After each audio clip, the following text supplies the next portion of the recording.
Hi, my name's Heather and I'm a 30-year-old woman. About a year ago, I realized just how toxic the relationship that I was in was. Thankfully, I had the best sister-in-law in the world to help me navigate that and help me get out of it. Not only did I manage to get out of that relationship, but I also managed to get some well-deserved revenge on my ex-husband. Let me tell you a little about my relationship with Colin. Colin and I met when we were in college. We were seniors at that time and we had a common elective. We got along well, so we went on a few dates before we decided to make our relationship official. Colin was pretty much the best thing that happened to me then. I was struggling a lot with the fact that I was so far away from home, and even though it had been years since I moved to college, I hadn't had any real friends to make me feel better about the move. Being with Colin made me feel better about being so far away from home, and I guess I just got used to that feeling. I never wanted to go back to feeling alone, so even when things between us got bad, I continued to stay with him. When I say things changed between us, I mean that Colin began to get really controlling. He began monitoring everything I did and everywhere I went. If I ever thought that I'd end up making a few friends after I graduated from university, I was severely wrong. If I wanted to interact with someone, Colin had to meet them and approve of them. I could barely even interact with my colleagues at work because Colin did not approve of them. And if he found out that I was talking to them, he'd get mad at me and get really verbally abusive. Eventually, I had to give up working. I became a stay-at-home wife. I was even more miserable than I was before. If I didn't do what Colin wanted me to do, I'd have to hear a lot of yelling from Colin. At some point, I practically became Colin's maid instead of his wife. He'd barely spoken to me, and when he did, it was either to give me more orders or to yell at me, neither of which I wanted. I still bore with it because as the days went by, my savings depleted and I was becoming increasingly dependent on Colin. I had no way to leave and no one to lean on. Even when it came to our marriage, Colin was adamant about having a courthouse marriage instead of the big dream wedding that I had in mind. The only person I could talk to was my mom over the phone. One particular day, I was scrolling through my reels when I happened to come across this video of a woman sharing how she managed to get out of an abusive relationship. That got me thinking about my younger sister, who had also only just managed to get out of an abusive relationship. It had been really difficult for her. And I realized then that I wanted to be able to help those that were in her position. So when I got on a call with my mother later on, I told her about the idea I had to run a non-profit organization that would help victims of abuse get out of their abusive relationships. And my mom was overjoyed with the idea. She proposed investing in my business and even told me that she had friends who would love to invest in that. I remember feeling like I was on cloud nine all day, although I knew that I shouldn't have been so happy considering I hadn't run that idea by Colin.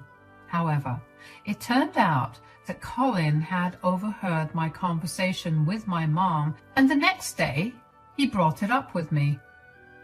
So, you're thinking of starting a business, huh? What? How do you know? Because I overheard you talking to your mother the other day. What is this business you want to get into?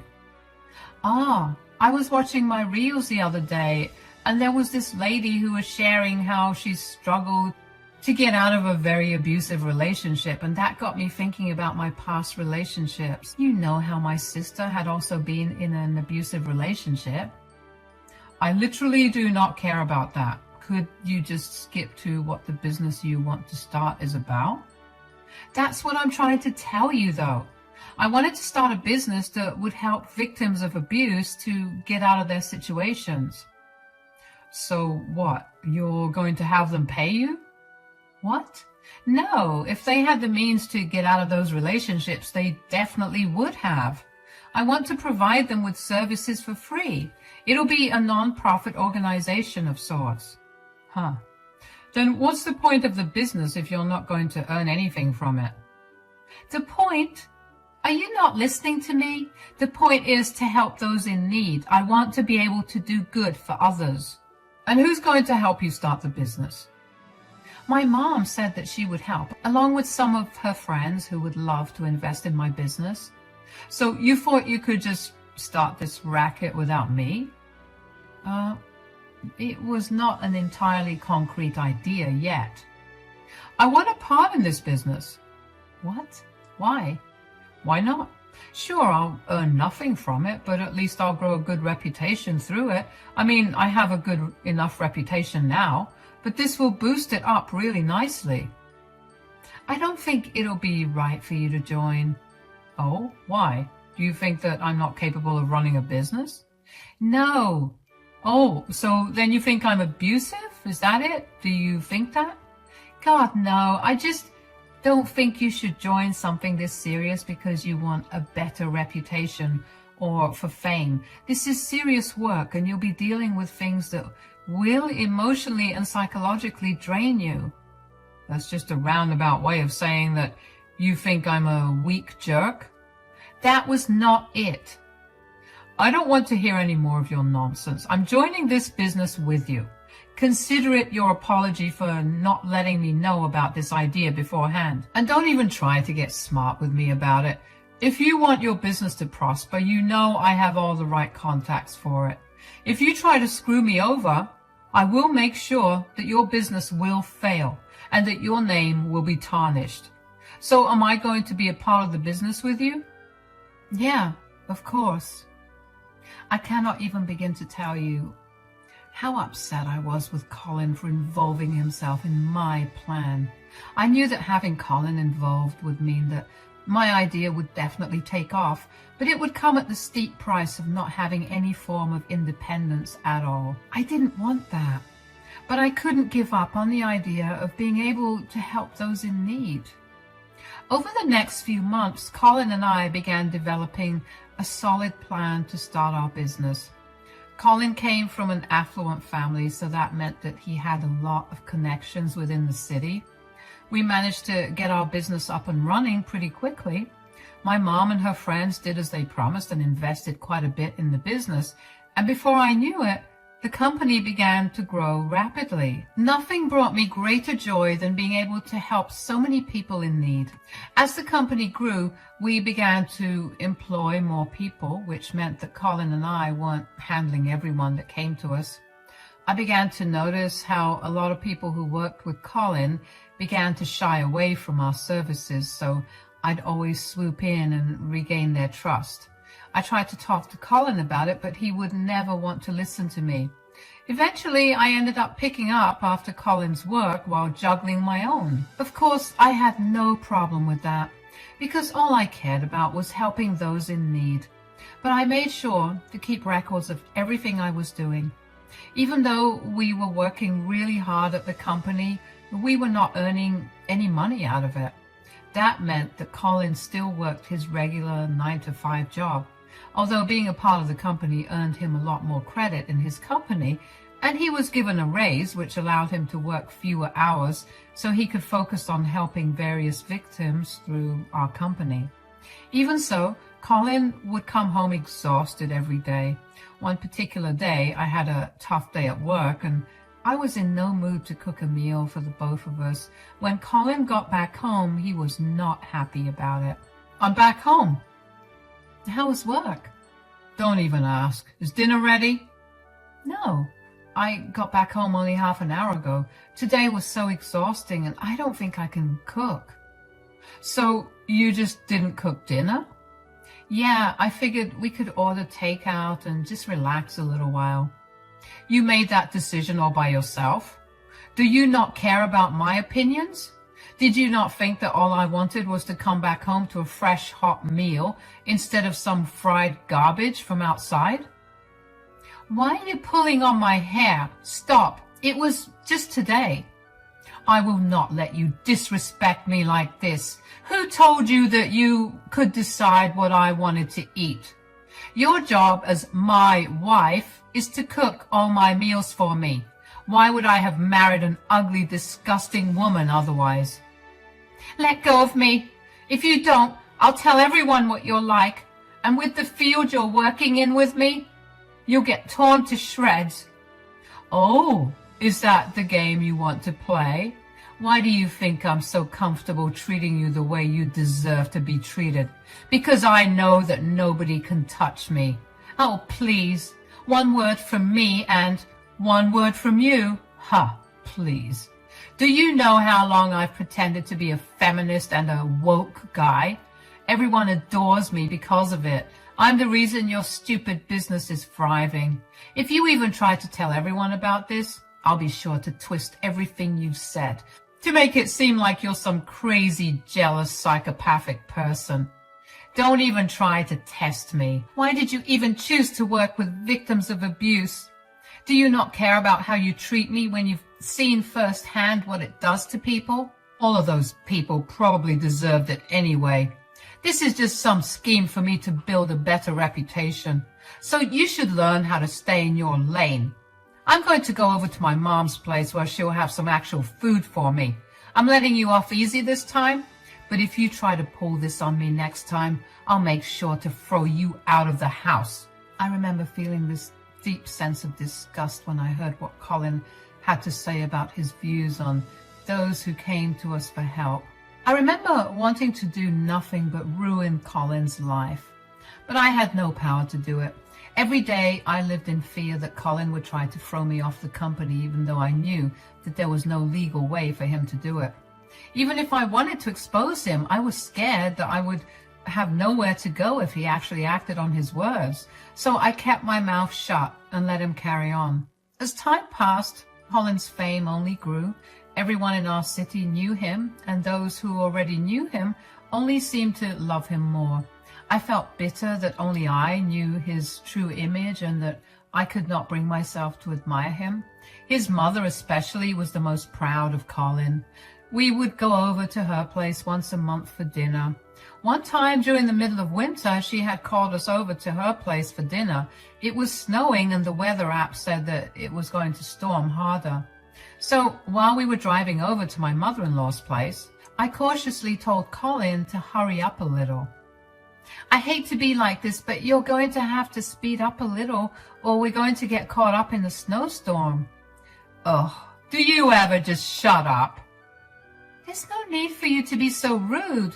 I was trying to make sure we got to your mom safely.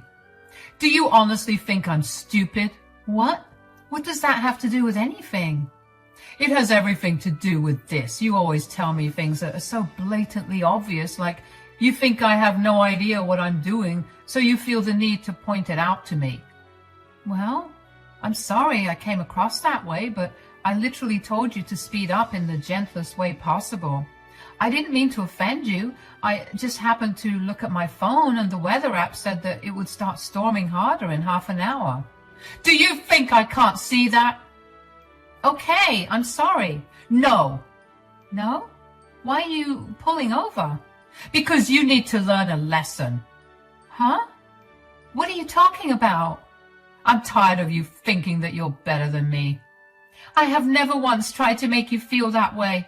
I've made sure to be as passive as possible, so I know for a fact that I haven't been doing that. Do you expect me to just never speak? Is that the only way you'll think that I'm not insulting your intelligence? Who do you think you're speaking to?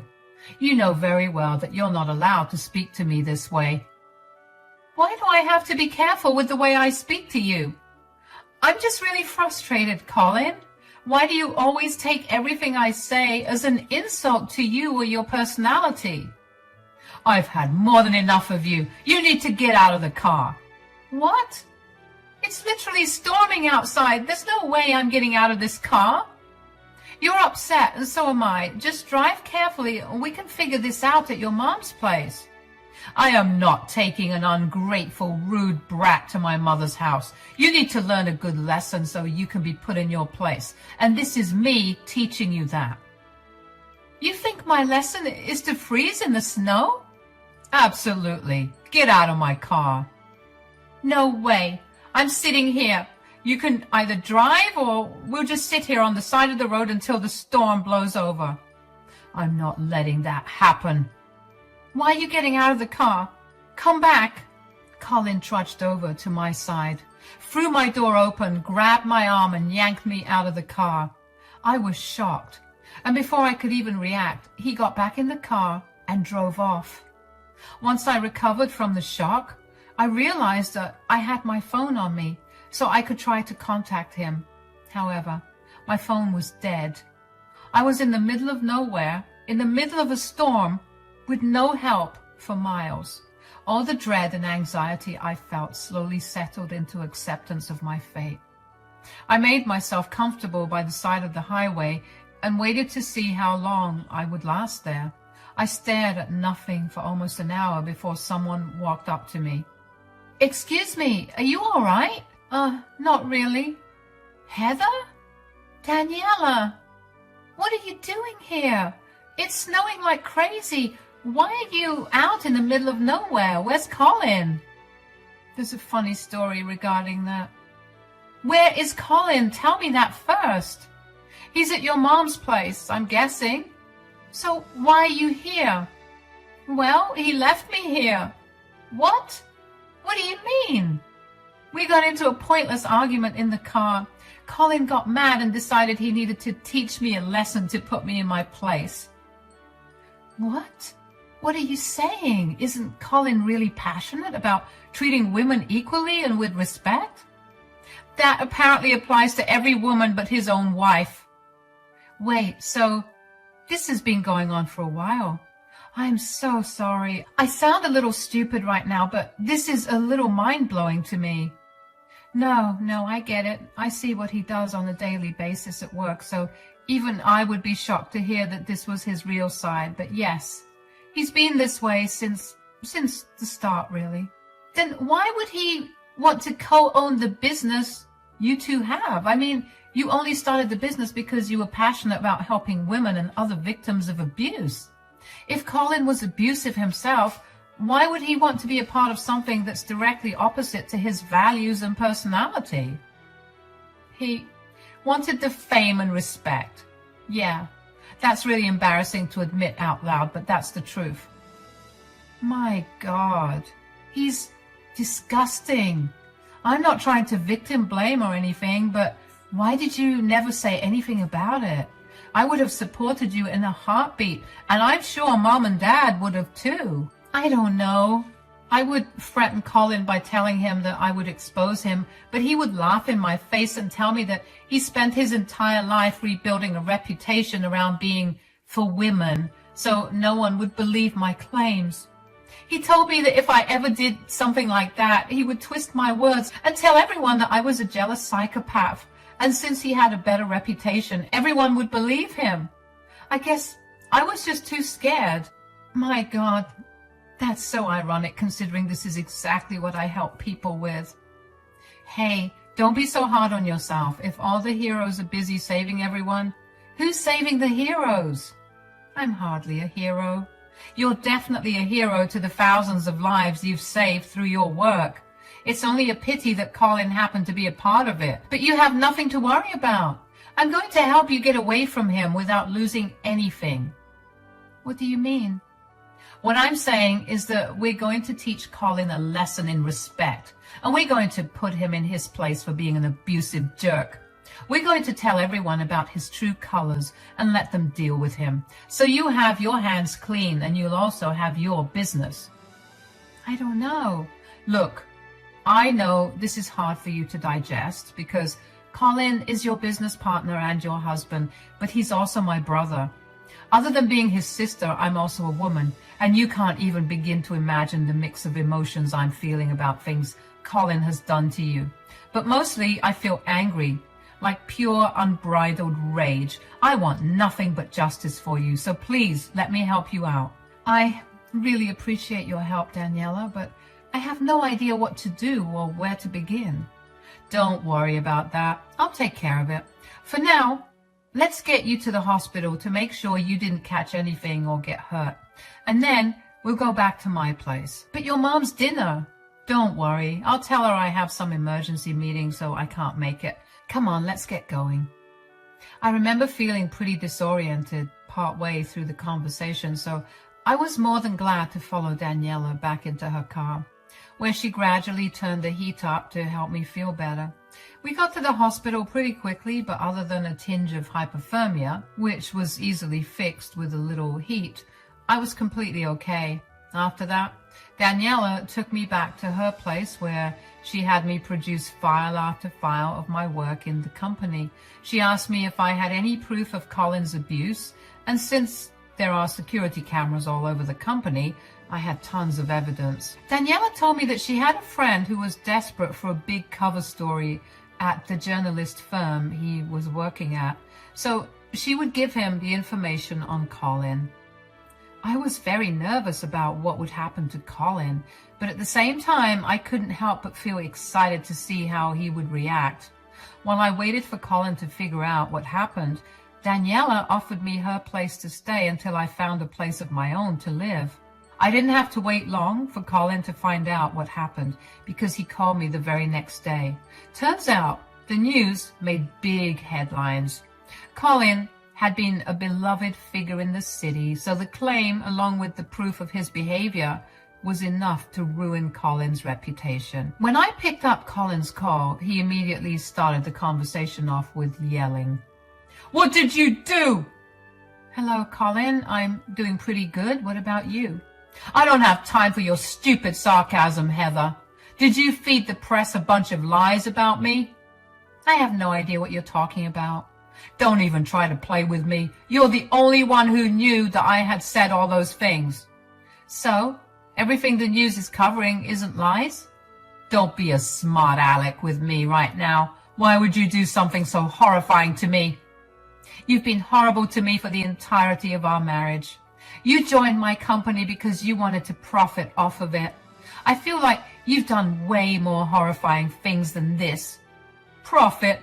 Oh, please, that business wasn't bringing in any money."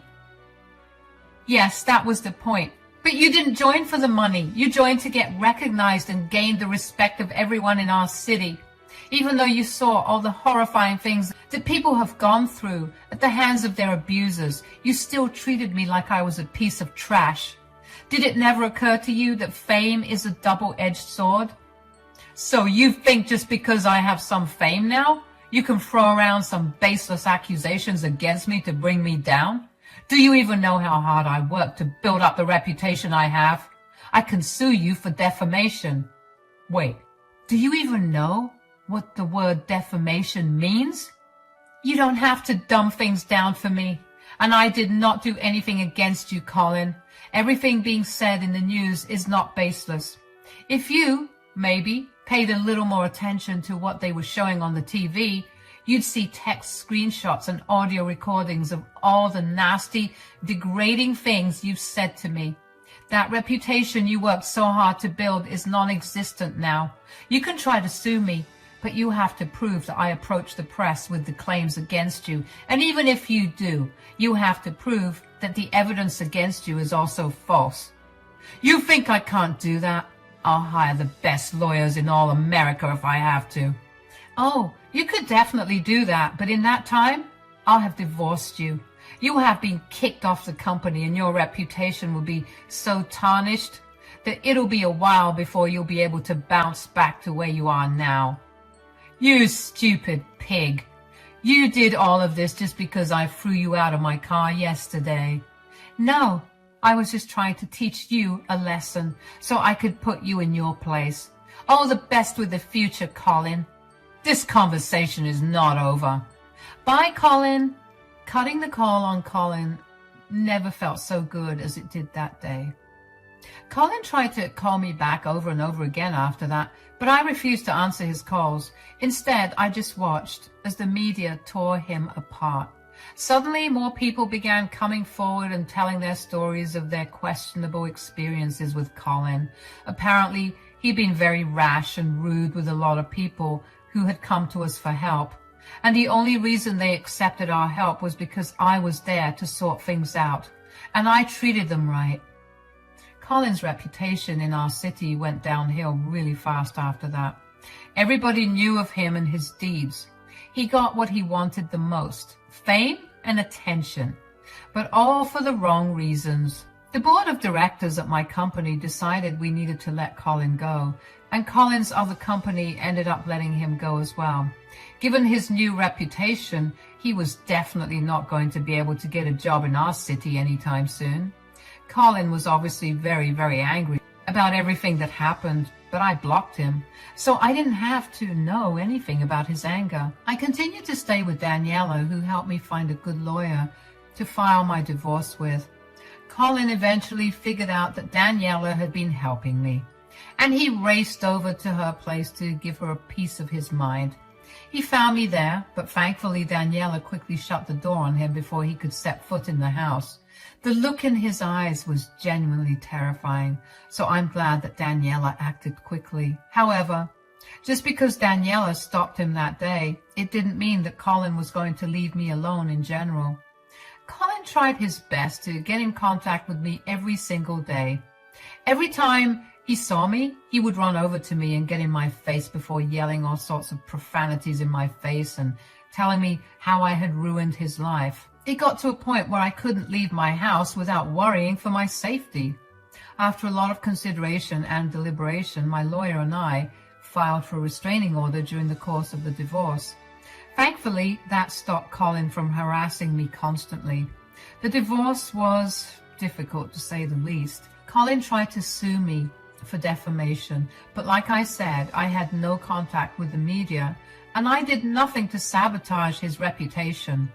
Once Colin realized that the defamation case was going nowhere, he decided to fight every single thing in the divorce, down to who got ownership of our toothpicks and chopsticks.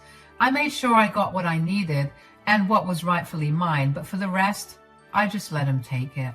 Aside from that, Colin quickly became an outcast in his own family. Nobody wanted to be associated with him. The very people who loved him and were proud to be related to him abandoned him. They all felt cheated that he was so capable of being so horrible to his own wife. They reached out to me and apologized profusely for not seeing any warning signs. And although I never thought it was their fault, I did feel grateful that they had it in their hearts to reach out to me. Colin ended up struggling a lot after the divorce. He blew almost all of the money he had on hiring the best lawyer he could for the divorce. His family refused to help him out, and he struggled to find a place to keep all the things he desperately fought for in court. We pretty much broke our apartment's lease as soon as the divorce was filed, so Colin had no place to stay for a long while. Daniela and I have become nothing short of best friends. I found a good paying job and moved out of Daniela's place after staying with her for 2 months out of sheer fear that Colin might do something to me. But the divorce was finalized 2 weeks ago, so Daniela and I had gone out to celebrate. We meet up quite frequently, and I'm glad that Colin's actions did not ruin my relationship with her. I managed to also get a permanent restraining order against Colin, so I sleep a lot better at night now. Things are finally looking up for me, and I'm so excited to see where life is going to take me from here on out. Thank you for listening to my story.